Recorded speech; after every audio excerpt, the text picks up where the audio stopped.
Okay, this video is intended to show someone who's just learning how to play chess a full game of chess. It's not. I'm not going to talk about strategies or anything, but I've chosen to pick a game. Actually, this is the first tournament game that I ever played in my life. Back in 2007, I decided to travel to a town called Okoboji in the state of Iowa, and I decided to play in a chess tournament for the first time ever. And this is my very first game ever. And so I was the white pieces. I chose to play pawn to e4 as my opening move.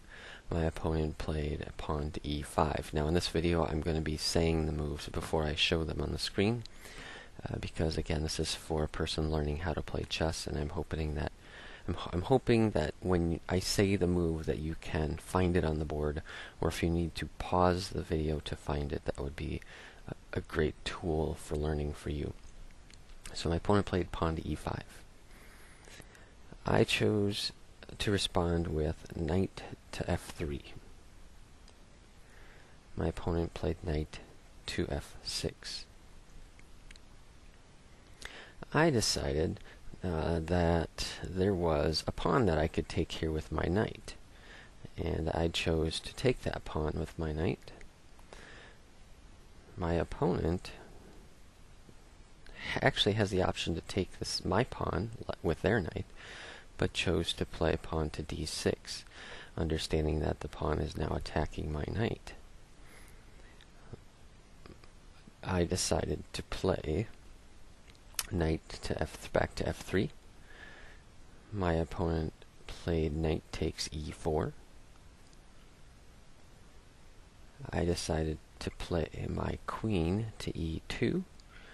My logic on that move, again, was to line up with the king. But again, strategies and tactics are not necessarily the idea in this game, or this video. My opponent played queen to e7. I played pawn to d3. My opponent played knight to f6. I played bishop to g5. My opponent played bishop to g4. And I don't know if you can notice this right now, but the board is basically a mirror image of itself. I played knight to d2, understanding here, by the way, that if you're having a hard time, there's actually two knights that could play to d2. I'm wondering if you could guess which one I played there. And you might want to keep in mind this black bishop here and what it's doing. So I decided to play the knight that would not lose my queen. I decided to play this knight to d2. My opponent played knight to h6. I'm sorry, I apologize, pawn to h6. And I played bishop takes the knight on f6. My opponent played pawn takes my bishop. I played a pawn to h3. My opponent played bishop to h5. I played my pawn to g4. My opponent played their bishop to g6. I played my knight to h4. My opponent played bishop to h7. I played my knight to f5. My opponent played bishop takes my knight on f5. I played my pawn takes the bishop on f5. My opponent played knight to c6. I played knight to b3. My opponent castled, queenside castle. I castled queenside castle. My opponent played queen to e5. I played queen to h5. My opponent played rook to h7. I played bishop to g2. My opponent played knight to d4. I played knight takes the knight on d4. My opponent played queen takes knight on d4.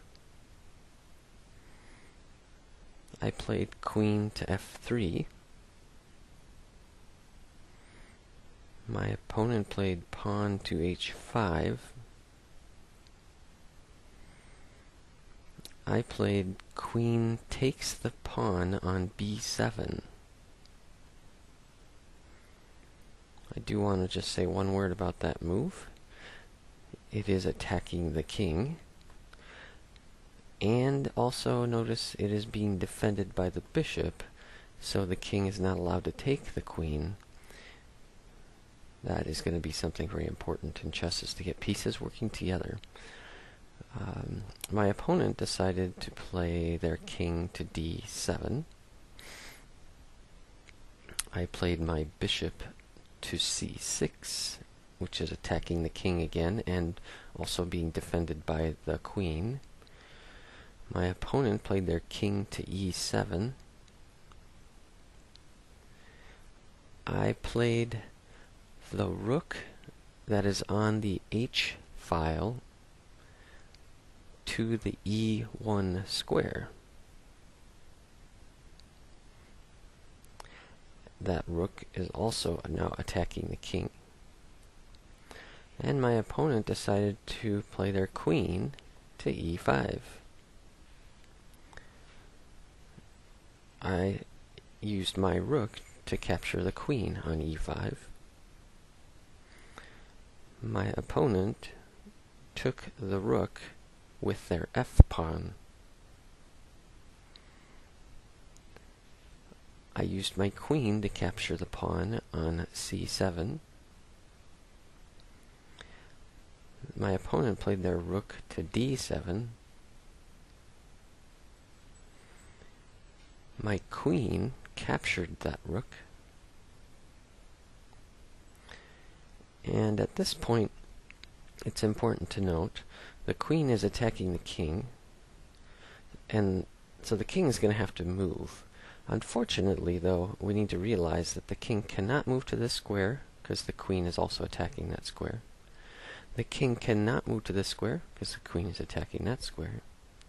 The king cannot move to this square because the queen is attacking it also, and by the way, so is the pawn attacking that one. So the only legal move here for the king is to escape out to the dark square, the f6 square. At this point, my opponent resigned, which was the end of the game, and I was really fortunate and lucky to win my very first chess match in a tournament. They don't always go that way, I can tell you that, and I wouldn't say that I played a perfect match in this game, as I'm sure there are many flaws, and that was not the goal of this video. This is simply to show how pieces move, a couple little minor strategies and tactics, but as you learn more about chess, you'll learn a lot more about why some moves were made in this game, and you'll learn some moves that maybe I missed as a beginner. Good luck as you begin the game of chess.